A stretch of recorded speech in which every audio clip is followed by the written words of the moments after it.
बिस्मिल्लाहिर्रहमानिर्रहीम। अस्सलाम वालेकुम। आप देख रहे हैं DNN न्यूज़ और मैं हूं गुलाम जहरा।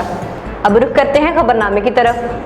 सियालकोट से आपको आगाह करते चले इमरान अशरफ की रिपोर्ट के मुताबिक मुकदमा नंबर 157-21 जुर्म 337-34 तेबे थाना समड़ियाल मतलूब इश्तिहारी मुलजम अमीर हमजा पुलिस खिदमत मरकज़ सियालकोट में करैक्टर सर्टिफिकेट बनवाने आया और इंचार्ज खिदमत मरकज़ शहबाज खान साहब और Malik Hamid data verification officer ने बरवक़्त कार्रवाई गिरफ्तार कर लिया और मुलजम इश्तिहारी को थाना समड़ियाल पुलिस के हवाले कर दिया। अब तक के लिए इतना ही। मजीद खबरों के लिए हमारे साथ रहिए। मेरा ईद मेन्यू बनी extra special with Nestle milk pack cream.